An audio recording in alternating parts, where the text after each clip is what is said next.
নমস্কার, আমি রাজীব চক্রবর্তী। আপনারা দেখছেন আপনাদের চ্যানেল অ্যাস্ট্রো রাজীব।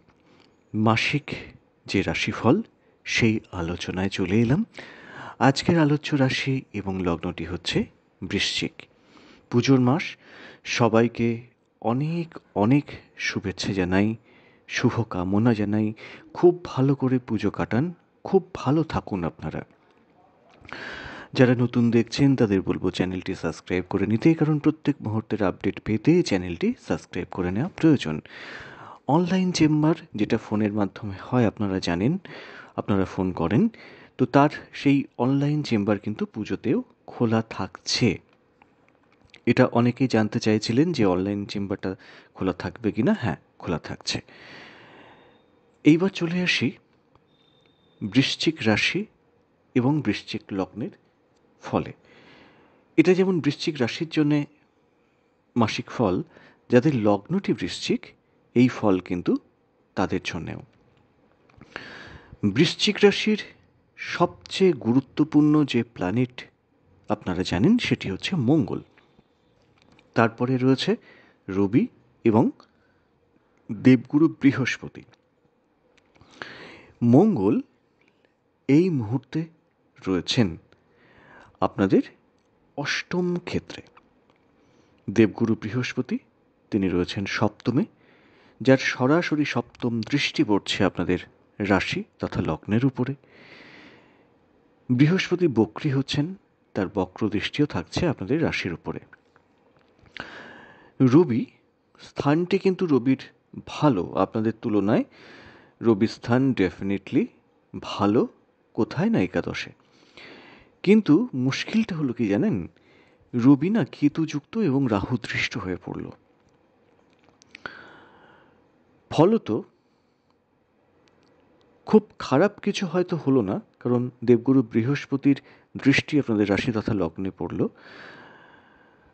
কতগুলো জিনিস একটু সাবধান থাকবেন, কতগুলো জিনিস খুব শুভ ফল পাবেন। চলে আসি আলোচনায়। স্বাস্থ্য শরীর মোটামুটি ভালো থাকবে, মানে সুস্থ থাকবেন। কিন্তু যেহেতু অষ্টমে মঙ্গল চলে গেল, রাশি তথা লগ্নাধিপতি, চোট, আঘাত, দুর্ঘটনা, রক্তপাত, এই কটা জিনিস থেকে একটু সাবধান থাকতে হবে। কারণ আপনারা জানেন শরীর স্বাস্থ্য ভালো থাকা এক জিনিস, কিন্তু দুর্ঘটনা তো আলাদা জিনিস। সেটা তো আর শরীর স্বাস্থ্য ভালো থাকার মধ্যে পড়ে না, তাই না? মন বা মানসিকতা, বৃশ্চিকের যেটা সবচেয়ে বড় সমস্যা সেটা হচ্ছে মন বা মানসিকতার একটা অস্থিরতা, একটা চাপ, কোথাও যেন একটা কী করবেন এই সিদ্ধান্ত নিতে না পারা, এবং কখনো কখনো একলা থাকতে ভালো লাগার একটি অনুভূতি তৈরি হওয়া। মায়ের স্বাস্থ্যের দিকে একটু নজর দেওয়ার প্রয়োজন আছে, সন্তানদের স্বাস্থ্যের দিকেও একটু নজর দিন। তবে পিতার স্বাস্থ্য নিয়ে খুব বেশি উদ্বেগ তেমনভাবে কিন্তু দেখা যাচ্ছে না।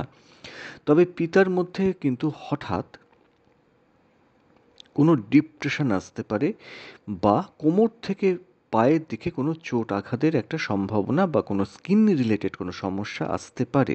সেটা ভাইটাল কিন্তু কিছু নয়, পিতার দিক থেকে কথা বলছি। কারণ পিতার যাই কিছু হোক, দেবগুরু বৃহস্পতির অপার কৃপায় তিনি সুস্থ হয়ে যাবেন। যাই কিছু হোক অল্পের উপর দিয়ে যাবে, যার জন্যে ভয়ের কিন্তু তেমনভাবে কিছু থাকছে না। যেটা চিন্তা হয় মানুষের সেটা হচ্ছে, আমাদের এই দেশে তো ক্রমান্বয়ে আর্থিক নিরাপত্তা সাধারণ মানুষের চলে যাচ্ছে। তাদের রোজগারের সোর্স অফ ইনকামের জায়গাটা, চাকরি বাকরির জায়গাটা কোথাও তো একটা যেন সংকুচিত হচ্ছে। তো এই মাসে বৃশ্চিকের কিন্তু আর্থিক যে যোগান সেটা কিন্তু ঠিকঠাক থাকছে। পুজোর মাস, আর্থিক যোগান ঠিকঠাক থাকা তো একটা শুভ খবর, তাই না? রাশি অধিপতি তথা লগ্নাধিপতি মঙ্গলের সরাসরি যে দৃষ্টি, সেই দৃষ্টি কিন্তু থাকছে আপনাদের ধনস্থানে। ধনস্থানে দেবগুরু বৃহস্পতির দৃষ্টি কিন্তু থাকছে। ফলত যা প্রয়োজন তার যোগান, টাকা পয়সার যে যোগান, রেস্তো, সেটা কিন্তু, বা লিকুইড ক্যাশ যাই বলুন, সেটা হাতে থেকে যাবে, জুগিয়ে যাবে মোটামুটিভাবে। এইবার যেটা বলার ক্ষেত্র, সেটা হচ্ছে টাকা পয়সা আসে কোথা থেকে, চাকরি, ব্যবসা বা সেলফ প্রফেশন। সেলফ প্রফেশন যারা কালচারাল ফিল্ডে আছেন, ক্রিয়েটিভ লাইনে আছেন, তাদের ক্ষেত্রে মোটামুটি ভালো। আর যারা ধরুন ব্রেন দিয়ে কাজ করেন, ডাক্তার, ইঞ্জিনিয়ার, উকিল, আমাদের মতো জ্যোতিষ, বা যারা অভিনয় করেন, যারা গান করেন, যারা কবিতা আবৃত্তি করেন, ছবি আঁকেন, লেখালেখি করেন, এরা মোটামুটি ভালো ফল পাবেন। অন্যদের ক্ষেত্রে কিন্তু একটু যেন অনেক আশা তৈরি করেও সেই আশা পূর্ণ না হয়, শেষ মুহূর্তে গিয়ে হোঁচট খেয়ে যাওয়া বা না আটকে যাওয়া, এই যে ব্যাপারগুলো হয় না, তার একটা সম্ভাবনা কিন্তু থাকবে। চাকরি ক্ষেত্রে কাউকে বেশি মাথায় তুলবেন না। আপনার যারা অধীনস্থ কর্মচারী বা সহকর্মী, এদের কিন্তু খুব একটা বিশ্বাস করার, দেখুন এই সমস্ত কথা হয়তো বলা ঠিক না, তো বিশ্বাস করার দরকার নেই। কারণ গুপ্ত শত্রুতা একটা থাকবে, পেছন থেকে ল্যাং মারার একটা টেন্ডেন্সি কিন্তু থাকবে, এই ব্যাপারটা কিন্তু থাকছে। বন্ধু বান্ধব, মানে অফিসের বন্ধু বান্ধব, এদেরকে খুব বেশি বিশ্বাস করে পেটের কথাটা বলে ফেলা, এই কথাটা কিন্তু, মানে এই ব্যাপারটা একটু সাবধান থাকার প্রয়োজন। ব্যবসা কেমন চলবে? দেখুন, প্রথম কথা, মন মানসিকতা তো ঠিক নেই, যার জন্যে, এবং রাশির উপরে রাহু দৃষ্টি, বৃহস্পতির দৃষ্টি, শনিদেবের দৃষ্টি, এই যে ব্যাপারগুলো রয়েছে, ফলত কোথাও যেন মাথাটাও তো একটু ঘেঁটে থাকে, মাথা একটু উত্তপ্ত অবস্থায় রয়েছে বৃশ্চিকের, বিশেষত বৃশ্চিক লগ্ন যাদের। বলবো যে ব্যবসায় না ব্যবহারটা ঠিক রাখুন, মিষ্টি মুখ হয়ে থাকুন। ব্যবসা কিন্তু মোটামুটি ভালো দেবে, বেশ ভালো দেবে। বৃহস্পতির অবস্থান রয়েছে, আপনাদের ধনপতি দেবগুরু বৃহস্পতি, তিনি চলে গেছেন ব্যবসা স্থানে। তো ব্যবসার মানে ধন চলে গেল কিন্তু ব্যবসা ক্ষেত্রে, অর্থাৎ ব্যবসা থেকে ধনলাভ, সেই ইন্ডিকেশনটা কিন্তু থাকছে। যদিও বৃহস্পতি বক্রী হবেন, কিন্তু তার ইম্প্যাক্ট একটা অন্যরকম আসবে, ষষ্ঠ ক্ষেত্রে আসবে। তো যাই হোক, যারা নতুন চাকরি খুঁজছেন, এই মাসের শেষের দিকে কোনো যোগাযোগে নতুন কর্মলাভ বা এই মাসে কোনো কর্মলাভের সম্ভাবনা, সেটা কিন্তু থাকছে। চাকরি ক্ষেত্রে একটু সাবধান থাকবেন, যেটা আপনাদের আগেই বলে দিয়েছি। কর্ম পরিবর্তনের জায়গাটা কেমন? বলবো এই মাসে না কর্ম পরিবর্তন, আমি বলবো তেমনভাবে না করাই ভালো। কারণ আপনি যখন যাচ্ছেন, কপালটা তো আপনার সঙ্গেই যাচ্ছে, তাই না? মোটামুটি আইন, আদালত, কোর্ট কাছারি, তেমন কিন্তু ভয়ের কারণ দেখা যাচ্ছে না। এই মাসে বিলাসিতার পেছনে কিন্তু কিছু খরচ হতে পারে। কেউ হয়তো ফ্ল্যাট কিনলেন, কেউ একটা গাড়ি কিনে ফেললেন, সম্ভবস্থলে অবশ্যই। একটু ভালো রেস্টুরেন্টে খেতে গেলেন, কোথাও বেড়াতে গেলেন, এই সমস্ত বিলাসিতার কারণ দ্বাদশপতি শুক্র, সেই দ্বাদশপতি শুক্র এবং সপ্তমপতি শুক্র, তিনি কিন্তু দ্বাদশে অবস্থান করছেন। ফলে শখ শৌখিনতা মেটাতে গিয়ে কিছু বাড়তি খরচ হওয়ার সম্ভাবনা থাকছে।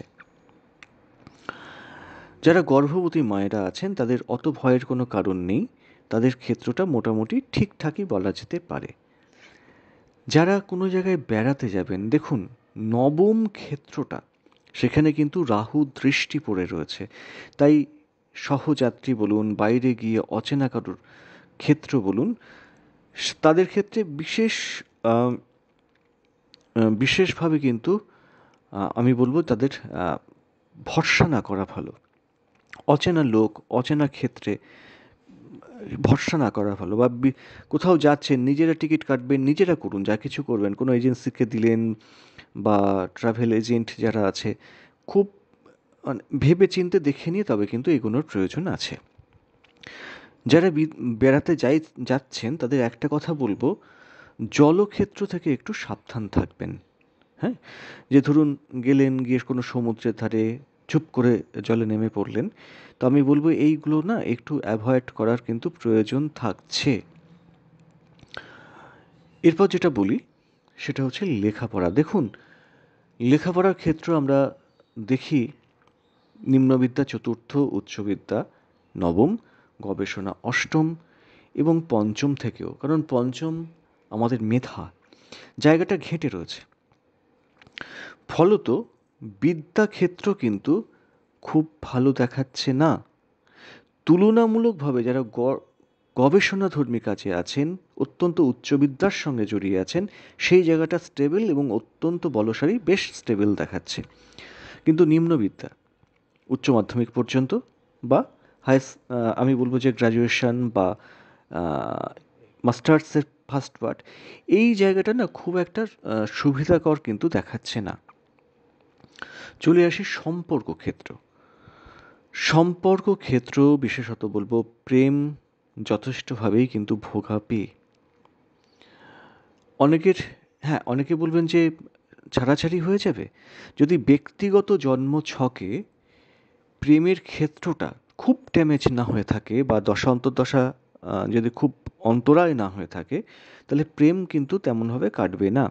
এই সময় কিছু ছুটকো ছাটকা প্রেম, হয়তো ধরুন কোনো একটা হুট করে দেখা হলো, তার থেকে পরিচয় হলো, পরিচয় থেকে একটা প্রেমের সম্পর্ক তৈরি হলো, সেই প্রেমটা মাস দুয়েক তিনেক স্টে করলো, এই রকম কিন্তু কোনো সম্পর্কর আপনারা জড়াতে পারেন সম্ভবস্থল, অতি অবশ্যই সম্ভবস্থলে।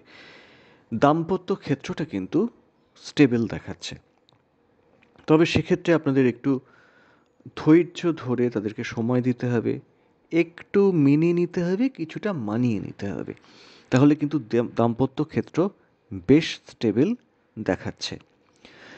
যারা বিদেশে যেতে চান, বা আমি বলবো যারা বিদেশে আছেন, বিদেশে যেতে চান পরে বলছি, বিদেশে যেতে চান, তাদের ক্ষেত্রটা কিন্তু ততখানি শুভকর নয়। কারোর উপরে ভরসা করে টাকা পয়সা দেওয়া, এই লেনাদেনা করা, এটা কিন্তু এ মাসে স্টপ রাখাটাই ভালো। মোট কথা হচ্ছে বিশ্বাস করলে ঠকবেন। যারা বিদেশে আছেন সময় ভালো, মোটামুটি একটু রাজস্বিকভাবে থাকার যে অবকাশ অনেক দিন পর কিন্তু আপনারা পেলেন।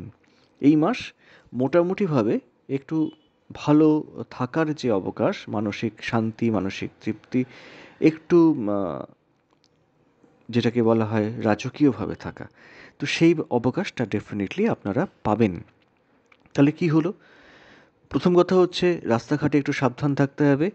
আগুন, বিদ্যুৎ এবং ধারালো বস্তু থেকে একটু সাবধান থাকার প্রয়োজন থাকছে। মায়ের স্বাস্থ্য বা সন্তানের স্বাস্থ্যের দিকে নজর দিন। পিতা ঠিকঠাক। সবচেয়ে ভালো ক্ষেত্র হচ্ছে অর্থের ব্যয় থাকবে কিন্তু সেই টাকা এসে যাবে, টাকার যোগান থাকবে। পড়াশুনোর ক্ষেত্রটা খুব ভালো দেখলাম না, উচ্চবিদ্যা মোটামুটি। প্রেম ক্ষেত্র মোটামুটি কিন্তু শুভ নয়, দাম্পত্য ক্ষেত্র তুলনায় শুভ। এই মাসে নতুন কোনো বিয়ের যোগাযোগ হতে পারে, কিন্তু বিয়েটা ঠিক হতে পারে, কিন্তু বিয়ে হয়ে যাওয়ার মতো অবকাশ তেমনভাবে দেখা যাচ্ছে না। তো এই ছিল মোটামুটি বৃশ্চিক রাশি এবং বৃশ্চিক লগ্নের অক্টোবর 2024 কেমন যেতে পারে তার একটা আগাম আভাস। আজ এ পর্যন্তই। নমস্কার।